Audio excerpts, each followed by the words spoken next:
Welcome to the Echoes of Astra trading card game Quickstart guide. To start the game, randomly determine the first turn player with a coin or die. Both players draw 6 cards to start. Each player may mulligan by shuffling their hand back into the deck and then drawing a new hand of 6 cards. You can only do this once per game.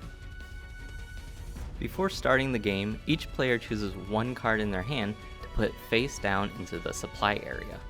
When you play a supply in this manner, always draw a card to replace what you put down. Now let's start your first turn of the game. Turn all cards on your side upright to ready them.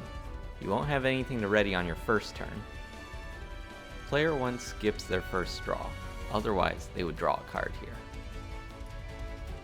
During the main phase, you can extend supply, that is, playing a card face down into the supply area and drawing a card to replace it.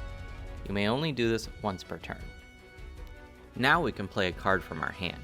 Each card has a supply cost in the top left corner.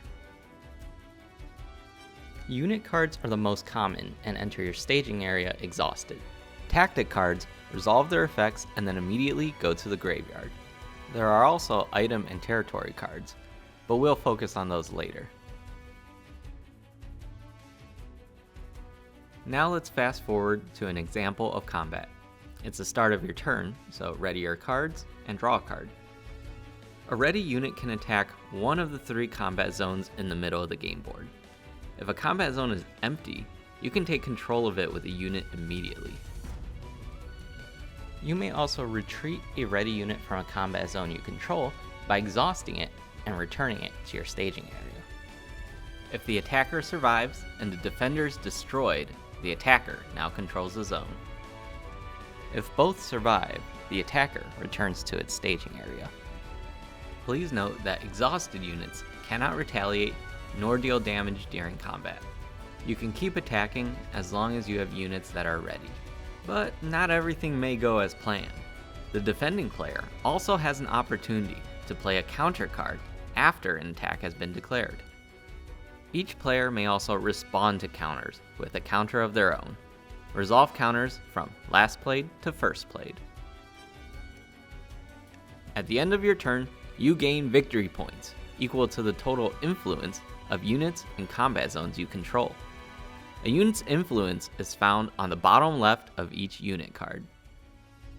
At this point, if a player has 20 victory points, they win. Now let's look at some other card types. Equipment and territory cards provide ways to support your units passively. Equipment can modify unit stats and even give it special effects. Equipment cards are played directly onto units in your staging area. Equipment moves with a unit when it attacks and retreats. A unit can have any number of equipment on it at once, but if a unit is destroyed or leaves the battlefield, all equipped items go to the graveyard. Territory cards can be played straight into a combat zone of your choice. Territory card effects can greatly change the rules of engagement. You can also play territories face down at no cost. A territory played face down can be flipped up on a later turn by paying its supply cost. This can be done either as a counter or even during your own main phase. Each player can have 1 territory in each combat zone. If you play a second territory into a combat zone where you already have one, send the old one to the graveyard. That's all you need to begin playing Echoes of Astra. If you have more in-depth questions, you can consult the comprehensive rule set on our website, or you can join our Discord community. See you on the battlefield.